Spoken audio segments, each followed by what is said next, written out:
cái gì có nhau nhở? Cái gì toán nhau à? Chỗ con mà thân toàn thôn đúng không? Có tay à? Có tay. Tay. Mong tới đó, trụ toàn thôn trôn tới đó. con mà ăn tiệt từ từ ta tổ số. Đếp nó thay có thay nó. Thay thế. Nó này à? Chưa có lộ đô. Qua đâu hòn. Lia hay thế nào luôn. Tan đó. Đó chụp cái gì chứ? Chỉ đi có xích tao là. Đó đó chụp cái gì nó chỉ biết mà lia. Đó tôi chụp cái gì thôi lia. Chụp cái gì luôn.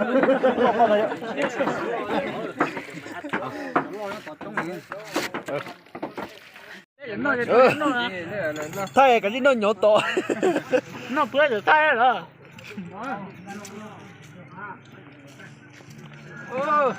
Lia nào mà lia nó sơ chủ lia cho con nhỏ nhá.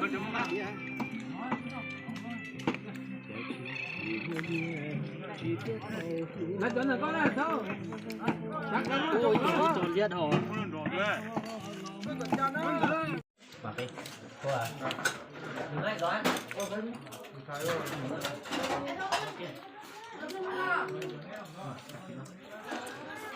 Này nó từ từ cá rồi phố nó chỉ liên đâu phố Ông lôi nó lôi nó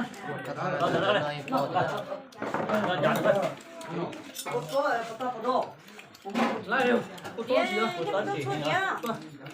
con nó lọc nó cho tôi nhìn chỉ cho nó chơi được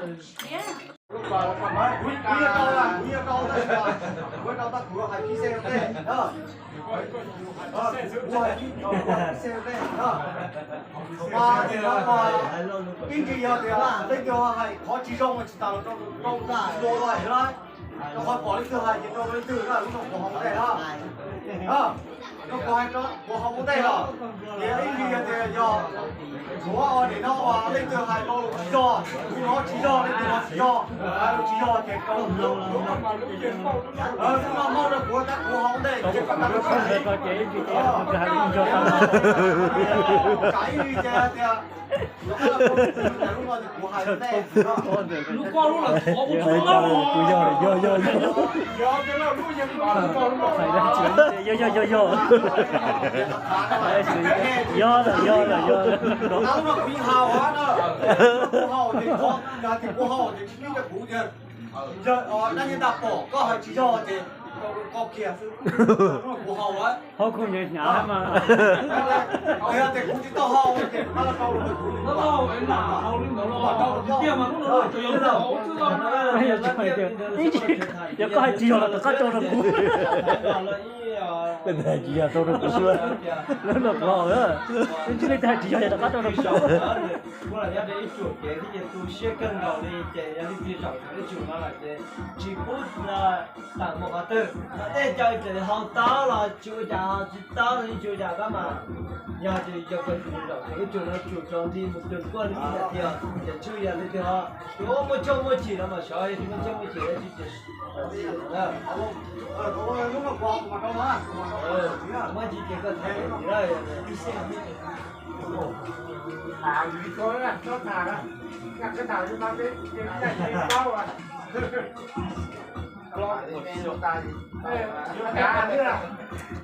câu chỉ lý nhu rồi hả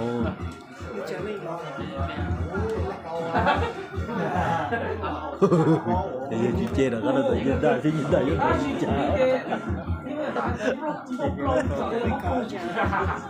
có pan có sai có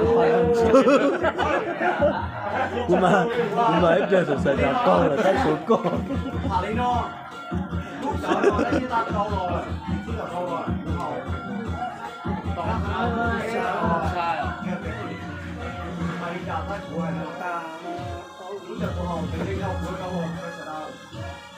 câu nhưng mà thì giờ ta chỉ là lúc của họ thì giờ con họ thì dùng chỉ đâu thì tính giờ chỉ có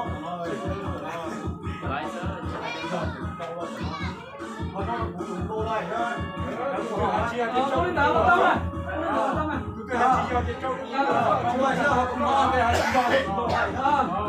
Tao mà có hậu lúc phải lên trên nào thì ta cũng là phù hợp tận bộ đấy, lúc ta ăn như ta đâu là phù hợp đấy.